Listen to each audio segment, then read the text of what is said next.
You've seen them. You just didn't know that's what they were called. Yes, if the Gen X people don't know the names Rankin and Bass, a little part of my soul just died. Original geek, that's who I am. Rolling 20s with my squad, we got a plan. Marvel heroes on the wall, D&D dice in hand. Original geek, across the land. Level up, never gonna give it up. Okay. Hey, welcome back to Original Geek. It's the all fandom podcast where we dig into sci-fi, fantasy, comics, and every pop culture obsession that built the multiverse we live in today. So whether you're Gen X, millennial, or just geek curious, grab your dice, grab your snacks. Welcome to the basement. I'm Steve Scarfo. And I'm Jeff Shaw, and we'll be your glowing nose, lighting your way for today's foggy flight. What is our Nice. topic today, Steve? Today, well, Jeff, it's December. We're in the holiday season. So, our OG listeners out there, what we felt was only the right thing to do was to talk to you guys about some Christmas specials. But because we're OGs, we're going all the way back to the 60s, and we're going Rankin and Bass. The And if you don't know who originals. we're talking about, buckle up. You've seen them. You just didn't know that's what they were called. That's These true. are- You might not know the name Rankin and Bass, but you should, Gen X and beyond. All Oh, of you. goodness. If the Gen X people don't know the names Rankin and Bass, a little part of my soul just died. That's all I'm saying. It's not the best. These are the movies you guys know. They are, well, let's give you the whole list. Let's give you Wow. the whole list. I have a Complete? list here. Starting with, and this is one you guys should all know because they play it every year, Rudolph the Red-Nosed Reindeer, 1964. Santa Claus Is Comin to Town in 1970. The Year Without a Santa Claus in 1974. Rudolph's Shiny New Year, still the weirdest one to me, in 1976. And then maybe these go a little bit more weird. Nestor, the Long-Eared Christmas Donkey in 77. Jack Frost in 79. And Life and Adventures of Santa Claus in 1985. And I have to admit, I didn't know that one existed. Did I hear Frosty in there? I don't Frosty think I the did. Snowman was animated, not Rankin Bass It stop motion. It still counts. Well, we're talking, still- but it's not they a made Rankin. They made Rankin and Bass made Frosty. Yeah, they made Frosty the Snowman. It was hand drawn, but the same vibe and the same concept. So like the template they created with Rudolph, which worked so well, but they weren't necessarily thinking that this would be the legendary thing it has become, and that it would be the longest running annual special ever. But what happened is, I'm going to say this like we knew. I didn't know this, so we did some research for this episode. That they the Animagic, which was the name of their stop motion animation, was done in Japan. Not Claymation. Not Claymation, we have discovered. Different, and Steve, you can talk more about what exactly makes it not Claymation. But the point I was trying to make is what I read is that they did have that Animagic done in Japan, and also Frosty was done in Japan, but the studio that was doing the Animagic was too busy, but they still wanted to have a new Christmas special out like every year in the 60s. And they had this idea for Frosty. They got Jimmy Durante because that was part of their concept, is you got a celebrity narrator, and that was part of the pitch and the draw. Oh, Jimmy Durante. So I'm going to hear that. And then you take a song that everyone knows, like Frosty or Rudolph, and you turn it into a 30-minute or longer special. And what they were really, really good at, I thought, was taking the elements of that song and peppering it throughout the episode until at the very end, you've hit the last kind of plot that happens in these 3-minute Christmas songs. So I thought they do an amazing job. And so I do consider this part of that milieu of Rankin and Bass Christmas specials, even though it looks different because it's 2D and Animagic. Yeah, so I was focusing on the stop motion movies. And so while you were talking, I did some live Googling. And apparently I missed a couple. There's a couple of Frosties, Frosty the Snowman, then Frosty's Winter Wonderland. And then apparently the Little Drummer Boy, also a Rankin and Bass. Yeah. Yep. It wasn't on my original list, which is stop motion. So I'm a little bummed by my first search. So incomplete Googling earlier in the day. So, Well, in Little Drummer Boy, I did like it. And of course, like when we were kids, wanted to see that too.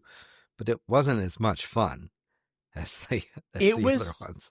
It was A little darker. It was certainly not a retelling of the Bible story, right? But it is more serious in nature.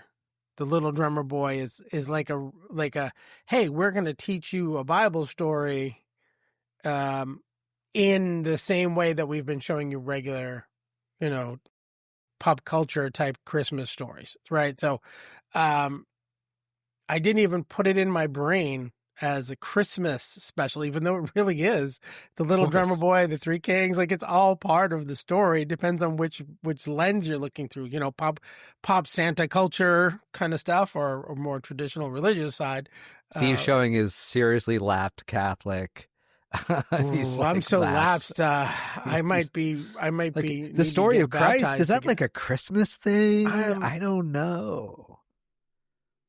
Was Mary somebody important?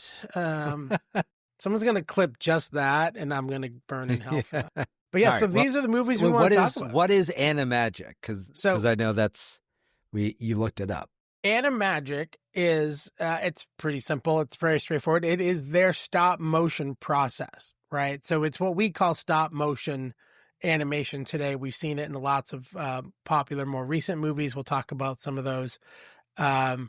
But like the Tim Burton, The Nightmare Before Christmas, Coraline, these movies, they use physical, real models, and they literally move them frame by frame. If you've never looked up stop motion, check it out.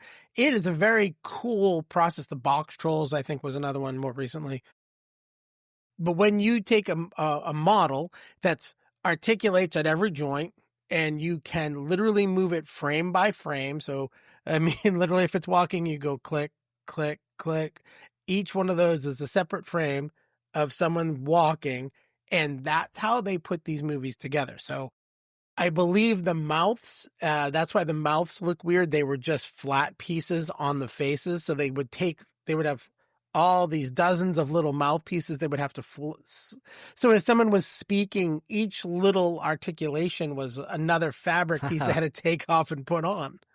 That's funny because, so one of the things I saw in the research was that one of the criticisms, and I think it makes a little bit more sense that they're Japanese, but maybe it's just because of the limitations of what they could make the mouth do and the frames that they had and the budget that they had, was that it didn't quite match up all the time, but it's like, I don't know. Maybe the animators, they didn't quite they're going with the story, but I don't know if they. I don't know. That's yeah. I know what you're saying. Okay, I didn't know where. So yeah, they have this. I stupidly was thinking about the dubbing. Yes, the mouth. It is very funny if you think about it, because you could redub most of those cartoons, and the mouth movements would probably fit, because they're not truly lip sync accurate to, it's most of them are like open, closed, open, closed, open, closed. Very few have any articulation in between. And so is claymation supposed to be literally clay figurines instead of puppets? Is that there were actual clay figures that they used, and that's the true claymation. Because again, Jeff said it earlier, I didn't know this either. I always called them claymation, but they're not. But I kind of knew they weren't truly clay, but I guess I didn't realize that there really were some clay. There was a guy named Will Vinton. He did shorts in the 70s and 80s. Now, again, this is the same research that left out Frosty, so I might be missing a few here. But then everything I see is from like 1985, The Adventures of Mark Twain, which apparently Satan shows up in. I don't understand that at all, but maybe Clay drove them to a little crazy. But there were some that were truly Clay. And apparently in 87, there was a Claymation Christmas celebration, which I don't remember. Although I was graduating high school in 87, so I wasn't necessarily watching animated, stuff that I had never seen before. I always still watch Rudolph. But this is what we want to talk to you about. These are the movies that we grew up. I still quote them. I still sing some of the songs. We did a festival of trees, and there was a heat miser, cold miser tree. So these are characters that are still kicking and strong today. Yeah, it's true. I mean, you go into Lowe's and all, and you see the inflatables, and often it is a Rankin and Bass inflatable. That's one of the options, at least, that you can get. These characters did survive decades. Yeah. At the gymnastics of Brentwood Common, where Gianna does her gymnastics, every winter on their way into their parking lot, they have these huge wood cutouts. They're like almost life-size style, and it's all the characters from Rudolph the Red-Nosed Reindeer. So there's Yukon Cornelius, there's Rudolph, there's the Bumble, like all of these characters are in the driveway. And it's, they just put it up a couple weeks ago. This is almost 50 years old now? 66? No, 60, right? Am I doing that math right? Yes, so 64. 66, so right? yeah, 64. so 60. No, 61 years. So, Yeah. I mean, that's ridiculous. That's fantastic. Let's take a trip through time. It's a Geek flashback. And I know we've said it before with all these shows that we watched as kids, we didn't know we were watching a repeat. I mean, obviously, eventually I knew I was watching, but the first time I saw Rudolph, as far as I knew, that was the first time Rudolph was ever shown. But one thing about these movies, these shows, these specials, is, and I know as a kid, and I think I explained it in one of our horror, like I was easily scared. So like there were scary parts, like the Bumble I thought was scary. The Heat Miser and the Miser brothers like fighting. I was worried about our heroes traveling through when the fireballs and the ice balls were going off at them, and then in Santa Claus Is Comin to Town, the Winter Warlock I thought was a bit scary. I wasn't scared in Frosty. I didn't think Professor Hinkle was very scary. No. Messy. No, but to your point about the carryover from like Frosty to the stop motion, that character reminds me of one of the captain from the Burgermeister Meisterburgers. He was like same, like the facial features. It like looked like they drew the guy for the guy who's what was the magician's name? And it probably was. So because I know even though it was animated in Japan, the drawings that we see in Frosty, those were done by someone on Rankin and Bass's team, and so those were still like you could imagine sending if they could have done it stop the Animagic way, they would have sent that over, and it probably would have looked very similar. It might have even been like, hey, we want you to make the stop motion. Here's the concept image. And then they said, nah, just animate it. And it was the guy. I looked forward to those. And I agree. I was the same way. I always thought, hey, these are new. Like this, let's see. Rudolph came out in 1964, 5 years before I was born. So by the time I saw it and remembered it, I was maybe 5 or 6, if I'm lucky that my memory goes back that far. So these were 10, 12 years old by the time I remember seeing them. And because there was no, a TV guide, was the only way you would know, or people who were, I don't think my parents ever talked to me about, oh yeah, that's the classic Christmas. It was just, oh, we're going to watch Rudolph the Red-Nosed Reindeer because it's on, Friday night at 8 because it was primetime viewing. Well, and that's the thing. And it's something, I'll mention a version of in our message to the new generation is, or rant is that's it, like Friday at 8. And if you don't see it, you don't see Rudolph this year. Like, it showed once and it was Friday at 8, and that's it. There's no VCR. You didn't record it.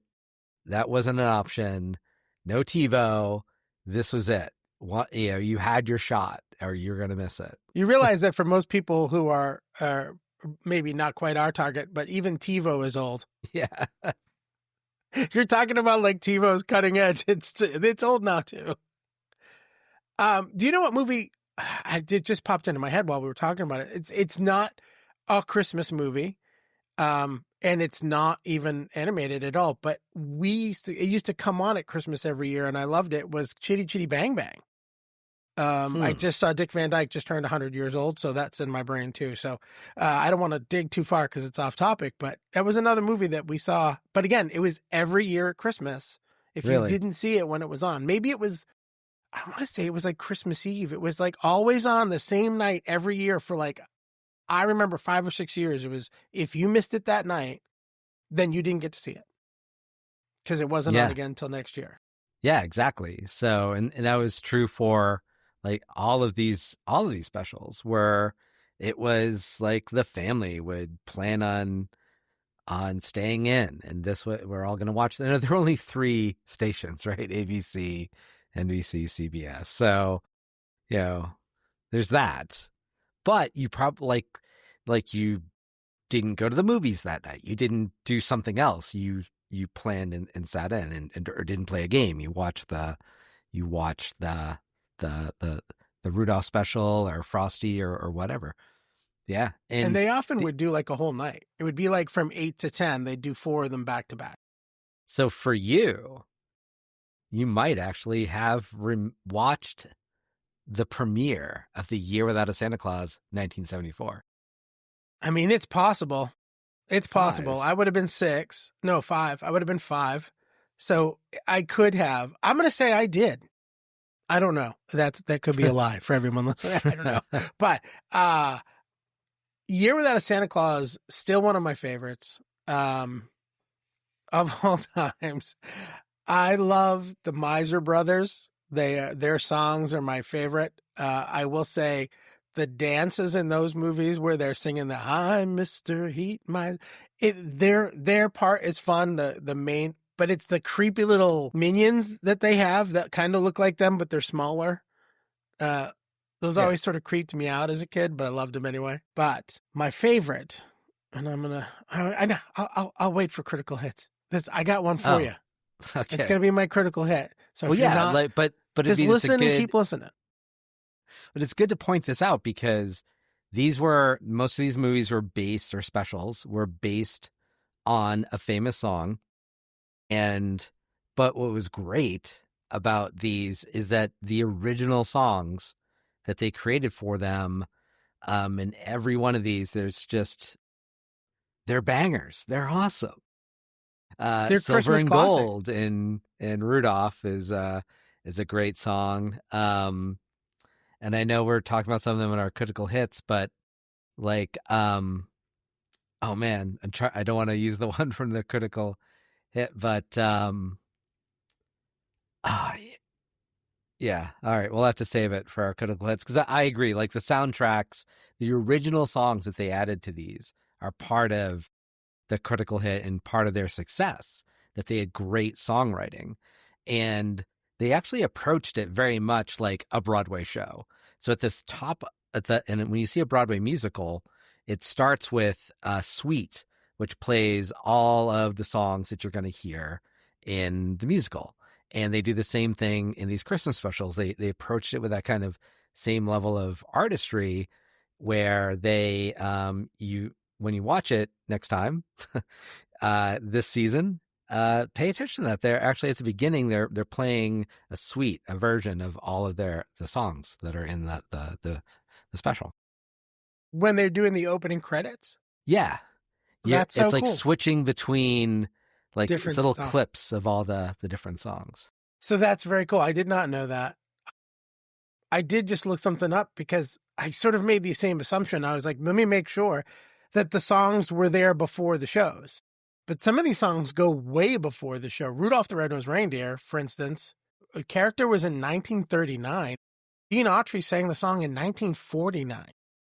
So it was still 15 years later before they made the animated or the Animagic version of Rudolph that we all know and love today. But I agree. They took these songs that were popular and, still get airplay today every year.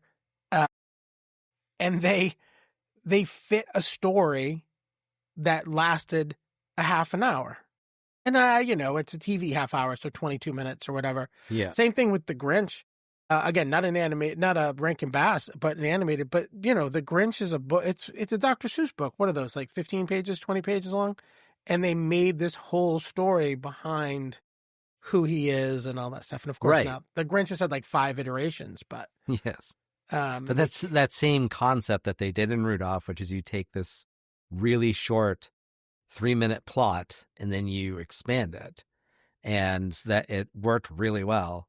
Yeah. So The Year Without a Santa Claus, I just did a quick search because I was pretty sure that was the only one that the song was not they weren't basing that one on a song. They were just trying to come up with an original concept. And it has some great songs in it, but it doesn't have, that's not that they created all the songs in that one are original. So. Yeah, but that one, and that makes sense. I guess I would assumed it was in there. It would have been before, but it makes sense because there's no one theme. Frosty the Snowman is the song Frosty the Snowman, right? Yeah. Rudolph the Red-Nosed Reindeer is Rudolph. There's no Santa Claus Is Comin to Town. Yeah. So the main song though, you better watch out, you better not cry. They made that for the movie or for the show. It's not a movie. Oh, no, that's in Santa Claus Is Comin to Town. And that, well, that's right. That's not Year Without a Santa Claus. That was before that. But I think The Year Without a Santa Claus just has all original music. I think Year Without a Santa Claus too, they do a version of Blue Christmas, which was a... Oh, you're right. Blue Christmas, but that wasn't the theme though. Blue Christmas was an Elvis hit, but now I don't know if Elvis did it before or after. Did Elvis record it after it became popular with Year Without a Santa Claus? Point. Blue Christmas. Sorry. But again, it's not like Rudolph. It's not like Blue Christmas wasn't the name of the show. Yeah. All right. I don't know if you're looking it up right now, but you guys stand by while we Google.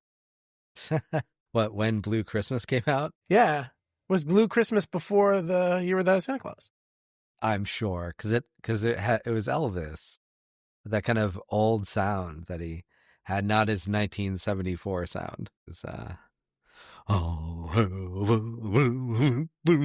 yeah. Elvis did it in 57. Yeah. This is why I don't know. See? So maybe it does play a key role in the movie, but it's not the movie. Yeah. So. But I like that we don't have to do a canon correction. You corrected me right away. I appreciate that. Well, it wasn't intentional. It was like, wait, I didn't catch that. So. But as much as I appreciate you helping me, I think it's time to take you to court. Before you go. Okay. I want to set the table. Ooh. I want to dish it out. I want to draw people in. Okay. All right. I want you guys to know that of all these movies, because there's a lot of things that we could do, we have picked one. And one topic within the one movie. Because it's a little controversial. It's going to get some people annoyed, I think. But I think we're going to have to talk a little bit about Rudolph the Red-Nosed Reindeer and how Santa was kind of a jerk. The fandom is divided. It's time for Geek Court. Yeah, so the core argument. Santa is a selfish, prejudiced, utilitarian leader who only accepts Rudolph's differences when it benefits him. And I am making the case that he is indeed a bit of a jerk in Rudolph the Red-Nosed Reindeer. So, Are you telling me you're calling Santa a jerk? I am. Now, he is hypercritical of Donner for hiding Rudolph's nose, but then equally critical of Rudolph's nose. He's disdainful and critical of Hermie the Elf's ambition to be a dentist, and reinforces his kind of judgmental culture, elf culture. He displays a shocking lack of care for the island of misfit toys. He just doesn't give about them. And I don't know if you want to say that about Santa. Santa don't GAF. He does not care. However, as soon as Rudolph's nose can come in handy, oh yeah, we can go there. Oh, he's also like the elf singing. The choir needs work. Yes, okay. Better luck next time. And like the cooking, his wife's cooking. He's just critical there. He's just not a likable Santa in this version. See, I see it a little differently, because all of those things were there, but you're forgetting about the stress and the pressure of being Santa right before Christmas Eve, right? He's just stressed out, man. He's a guy who's like, I got a lot of stuff to do. I got new reindeer to train. One of them has this weird glowing nose thing going on. I don't understand what it is. Santa maybe was a little short with his responses because he just was too stressed out. You know, he doesn't stay that way. He evolves, which is one of my favorite things, character arcs. At the end, he comes back and he goes, I realize I was wrong. And he welcomes Rudolph in, you know. So you look at it like, you go, no, he's only doing it because he needs him. And I'm like, no, he learned. His heart grew. He's like the Grinch. His heart grew. And he's like, no, I get it now. I'm sorry. I was being a jerk. I don't think he says he was a jerk, but he pretty much says that. And he says, all right, now, I think, you know, he finally brings everybody together and says, it's okay. It's okay. I don't know what you guys think. So I'm I know I usually win these, but I really appreciated the Grinch reference and the growth, the character growth. So it does add a dynamic to this special that wouldn't have existed if he was just a nice guy. You're right. That wouldn't work. Plus, one thing I discovered that kind of goes to your point is the fans, apparently the first year it came out, were like, what happened to the misfit toys? They're like, when you get back, tell Santa. And the ending is them flying off successfully to deliver the toys. And then it was the version we see now has him going to the island, picking them up, and then dropping them the toys off. So apparently, had they not changed that ending and had it gone to the land of the misfit toys and picked them up, I could say that I'd still win this argument, because but he wasn't self-centered in the end. He did listen not only to Rudolph, but also to the plight of those misfit toys. all right, I get to win one. So I will concede.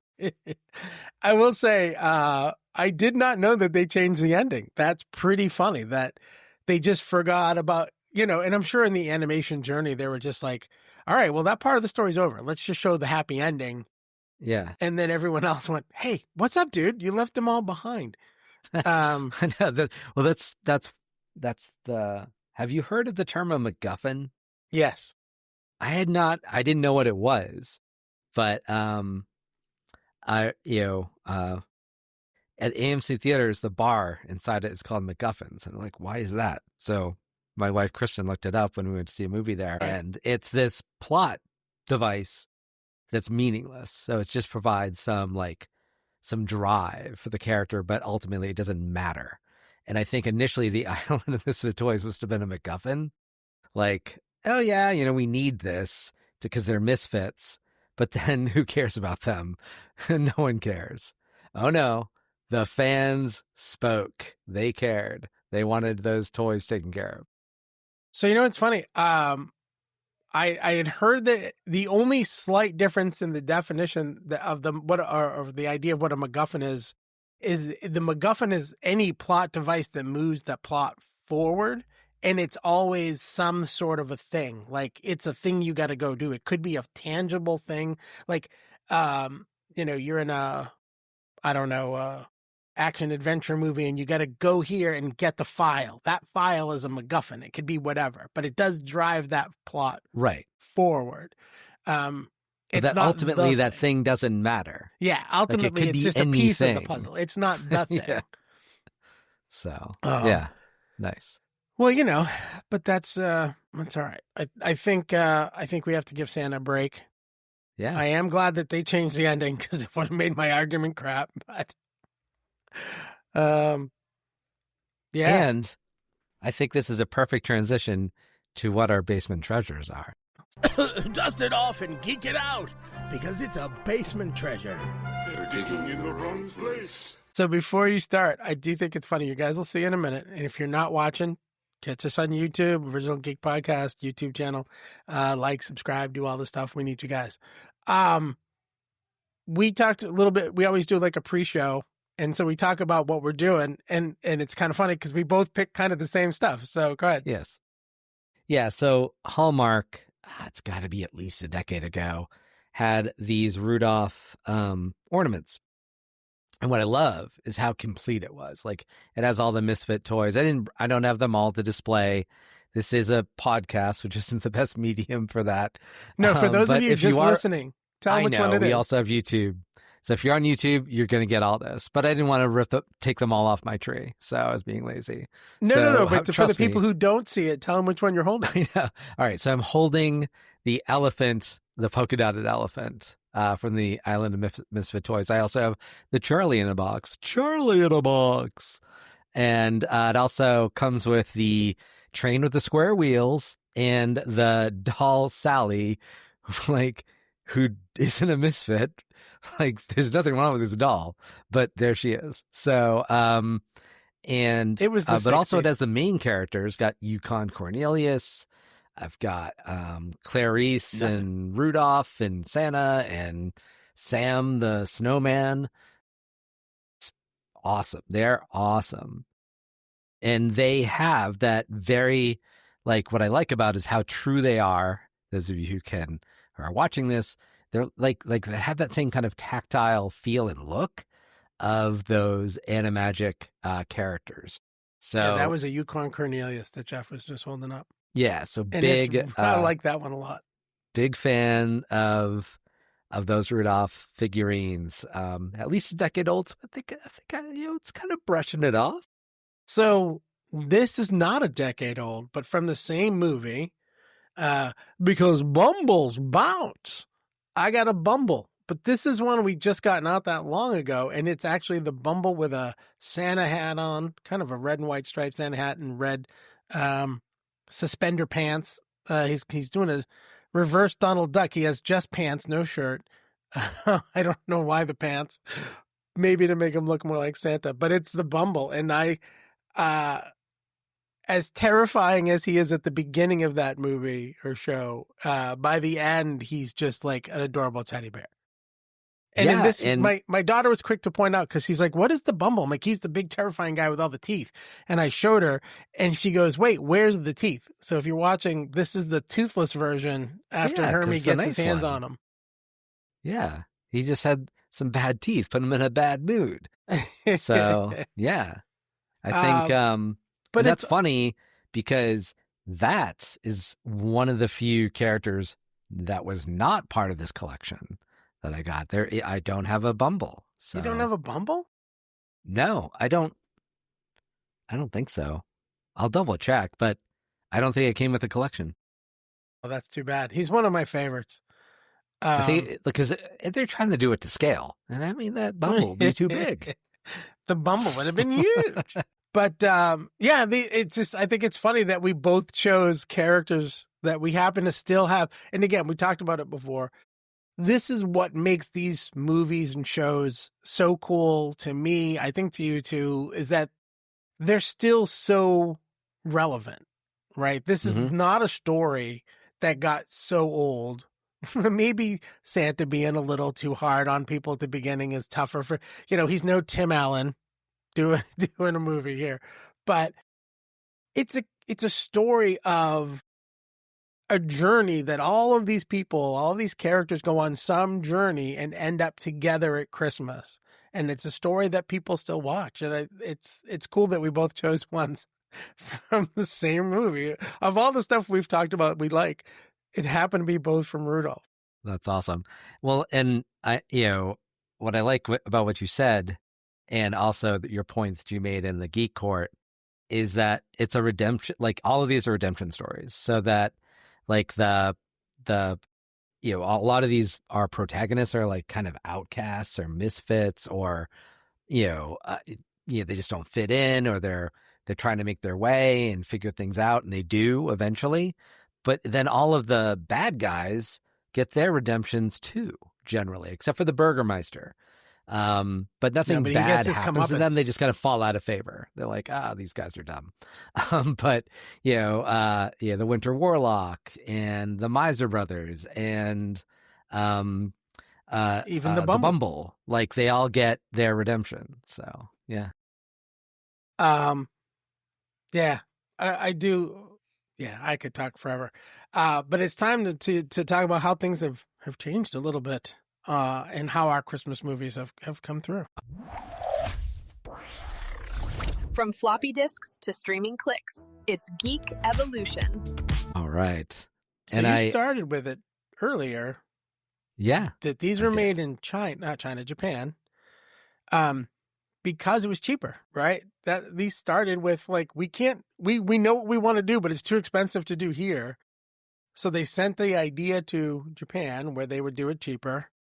Took forever. Well, and I think about those when we talked about Godzilla and like the attention to detail. Like, and I know we talked about, it's kind of cheesy, but when you think about it, like the attention to detail they did with their buildings and they did the best they could with the tools that they had. And I think that artistry must have somewhat influenced the Animagic. And I know that one aspect of this Animagic that makes it look rough is so charming. Like there's a slight stilt between the movements, right? It's not smooth. Like it's the amount of frames per movement. And for economy's sake, they had less, frames per movement or more. I don't know what would make it like when smoother. They're jumping, it's like like they do one kick, but they travel. Yeah. And as we look, because part of our evolution is we talk about impact, and one movie that was impacted by this was Elf with Will Ferrell, directed by John and created by Jon Favreau, and he told his animators, and they were not happy. They needed, and he can explain the actual like number. No, it has to be this many frames. Like it's not gonna. That's not smooth. It's like exactly. It needs to look like Rankin Bass. I want this environment not to look like a real North Pole. It needs to look like Rankin Bass North Pole. This needs to look like that. That's what I was influenced by. That's what this needs to be. Even down to the costumes that the live action actors were wearing was Yeah, very that's true. reminiscent of the elves in Rudolph the Red-Nosed Reindeer. Yeah, that's so true. And then, we talked about it a little bit too, because it wasn't just the stop motion. Those are the favorites. Those are the primaries we're talking about. But then there were like The Grinch, which came out 2 years after the Rudolph the Red-Nosed Reindeer. But that was traditional animation. And, I'm sure they were trying to push it out faster, because I don't know what the timelines truly were on some of these, but months to create traditional animation. Oh, yeah. Yeah. And I know another it's not Animagic because it was much smoother. Nightmare Before Christmas. I know it's often credited Tim Burton, but he produced it, but he didn't write it. He didn't actually do Yeah, he wasn't the creator. He was a supporter of it. And now I'll look it up who it is in a moment. But they clearly were also, and also influenced by that Rankin and Bass, not to, because of the recognizing the texture of it is, because it looked 3D, right? I mean, I guess it was, right? It was filmed in, 3 dimensions, not in the 2 dimensions of a traditional animated piece. And so it's very influential with that. I'll look it up. So yeah. 18 months to produce Rudolph the Red-Nosed Reindeer. Really? 18 months to do the stop motion. So just to give you an idea, especially in this age of AI where you can tell it to make a picture of a Rudolph and then animate it in 30 seconds, you can get an 8 to 10 second clip. That'll look pretty decent. I haven't played with any of them that actually and done a Rankin Bass mimic, but I'm sure you could even make it look like that. It took them 18 months because they were physically doing it. And I agree, the stuff with the Nightmare Before Christmas and even like the box trolls. There was another one about a monster house, I think it was called, stop motion. Obviously, standing on the backs of giants, these guys who took the initial leap into this stuff, but they had models and, literal models of these creatures that they could, instead of having one with a felt mouth that they had to play with, they literally had like 10 or 12 different heads that they could take off and put on. It's like anything else. They started with one type of one way of doing it, and then they evolved, quite literally, they evolved and they iterated into what they can do today. The kind of work, I couldn't do it. When I was a kid, one point I was like, oh, it'd be cool. I don't know if you ever did this. I used to do the flip book art where you would draw a little stick figure on a page, and every page, and at the end you would flip it and he would run across the page, right? Yes. I used to love the 3-second clip, but I could never do anything longer. Like, I guess that was pre-animation too. That was sort of an animation trick. That's how each cell was built for old school traditional animation. Yeah. So I give these guys such respect for, in the 60s when technology was not techno, if you want to put it that way, that they were able to pull off, to your point, like not realistic, but believable environments. So not just Rudolph, they had to put him in a field of snow. They had to put the Bumble in a cave. Like, it was fantastic. Well, and the staying power of these specials. Rudolph, and I'm not trying to say that Rudolph was the first, so therefore it's the longest running annual special.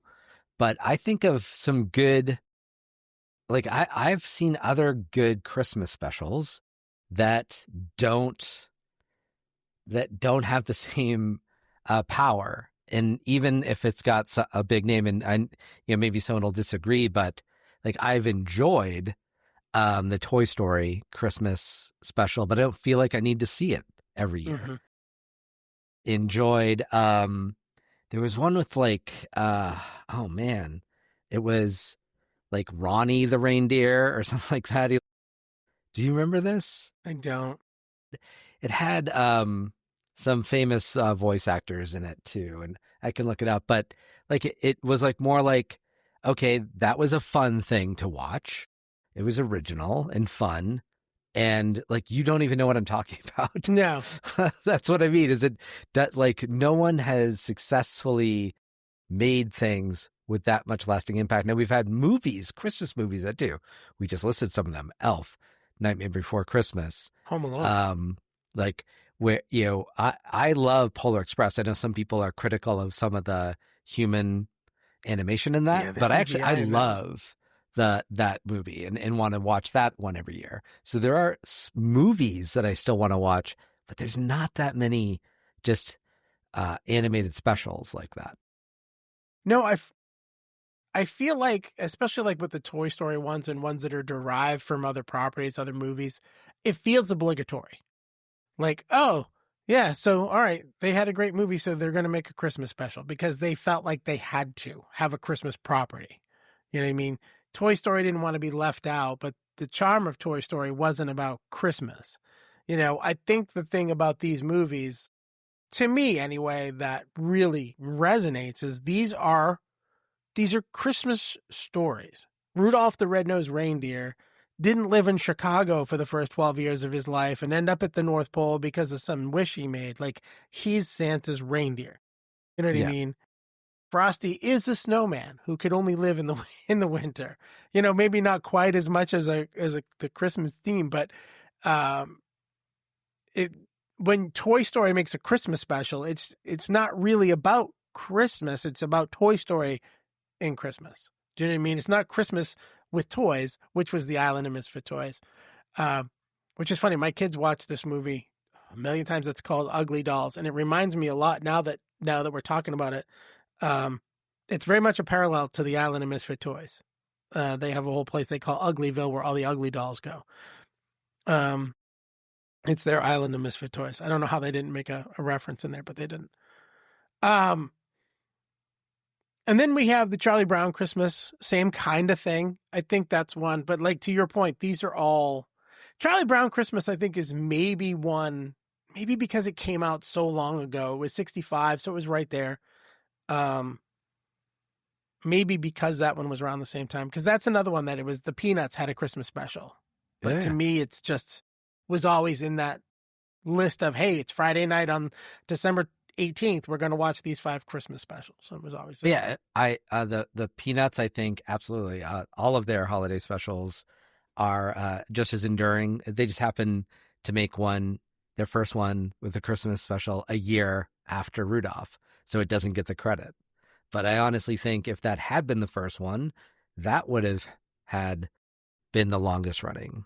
But I'm so glad we got Rudolph because the animation, the Animagic is really, really cool. And I'm glad that we got other movies like Nightmare Before Christmas and Elf, largely because of it. So I will say, just I know we got to jump over to our message, but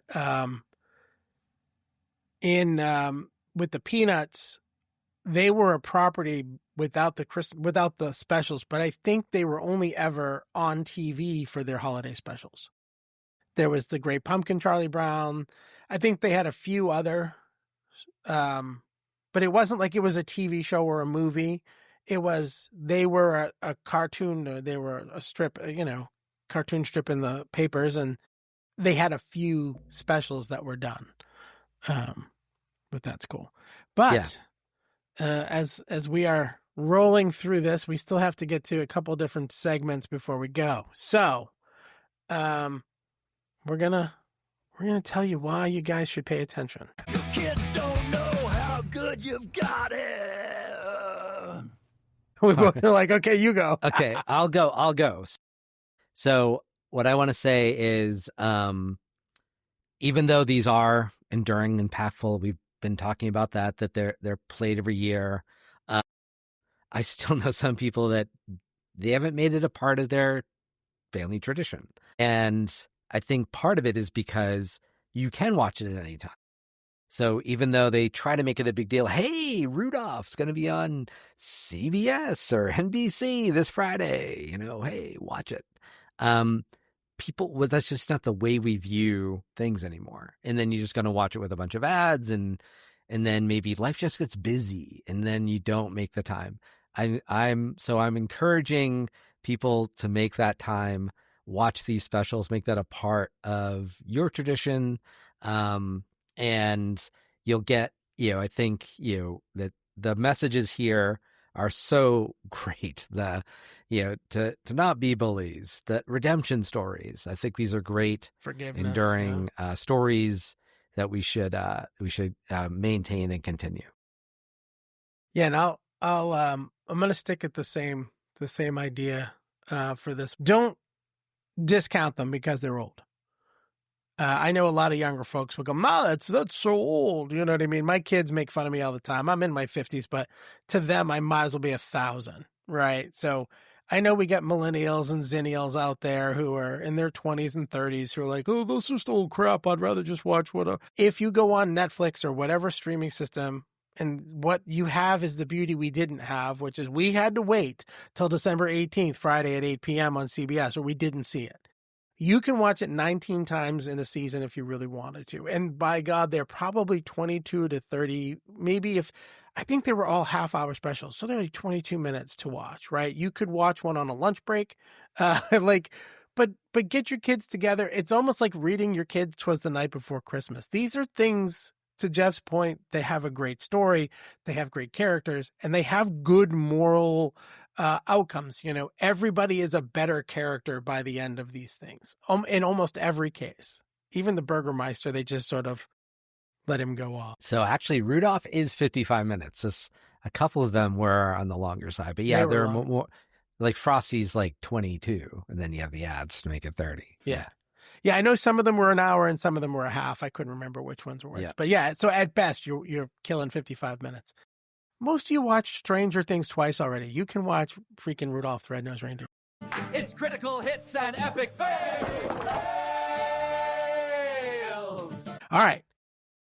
We got to talk about my favorite thing. All right. As I knew we would, because this is such a fun topic, we're running a little long in the tooth. So I'm going to just give you my critical hit right off the top. My favorite part of all of these Rankin Bass, specifically the Rankin Bass, the stop motion Animagic, not Claymation shows, is the Winter Warlock.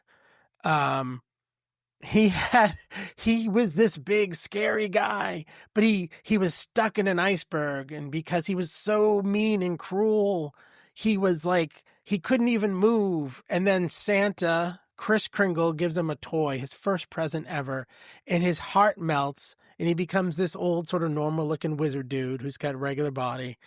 And from that point forward, everybody calls him the Warlock or Mr. Warlock. And he'll go, "Winter, please." Like he's saying, just use my first name. And my first name is Winter, which I always get it just tickles me. But I love the song, Put One Foot in Front of the Other. Yeah. I think it's the best song. I don't know what it is.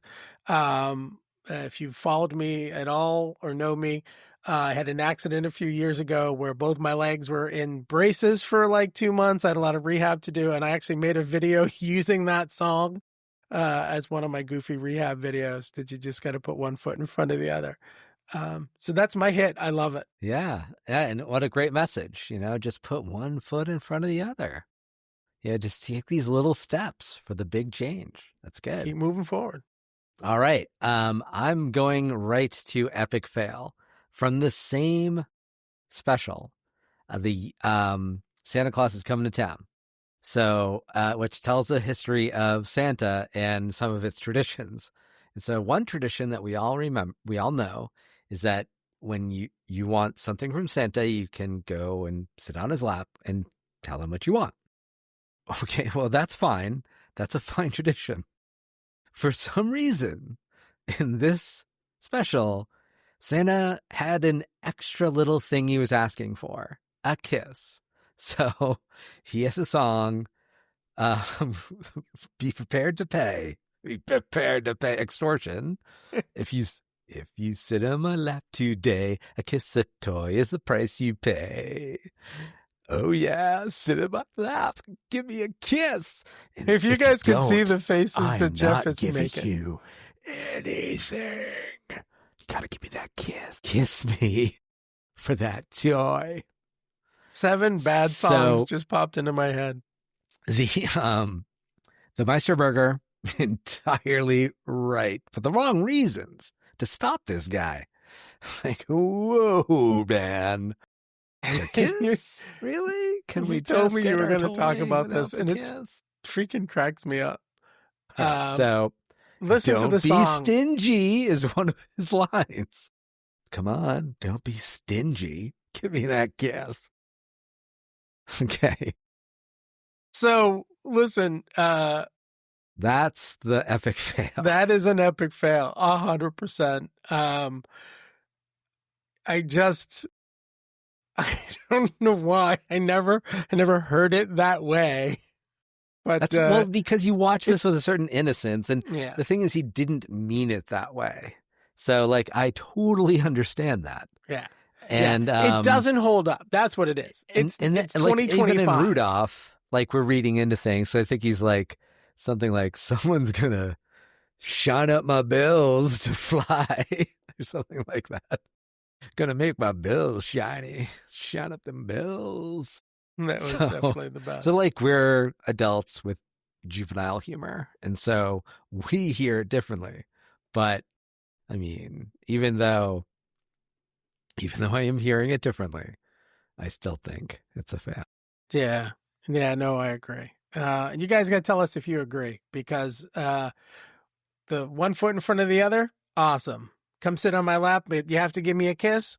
Suspect. But tell us your thoughts. Send us an email, originalgeekpodcast@gmail.com. Jump on any of our socials at Original Geek Podcast. We're on Buzzsprout, where we're hosted, but you can check us out on Spotify, Apple Podcasts, Podcast Addict, any other places you guys get us. And of course on YouTube, if you want to get the cool visuals of Jeff and I staring at each other and being silly. Tell us what you think. Do you love the Rankin Bass? Are they creepy as hell? Was Santa being a jerk? And maybe in Year Without a Santa Claus? Not Year Without a Santa Claus. Santa Claus Is Comin town. Maybe he should have been put on a watch list. I don't know. What do you think, Joe? Yeah. All right. Catch a Predator Island. Catch a Predator Island. Oh my God. Right next to the misfit toys. Well, no, it's got to keep. No. There's definitely a restraining order. That's why the dolly's there. It's been traumatized by Santa. All right. It's the point where you point. Where did Santa touch you? That's Dolly's whole purpose, was to be the exhibition doll. Not exhibition. You know what I mean? Example. Sorry. No, we just got dark in the last 5 seconds. Yeah. OriginalGeekPodcast.com. Check me out at Steve Scarvo. And yeah. Merry Christmas, everybody. All right. Merry Christmas, OGs. Catch you next time.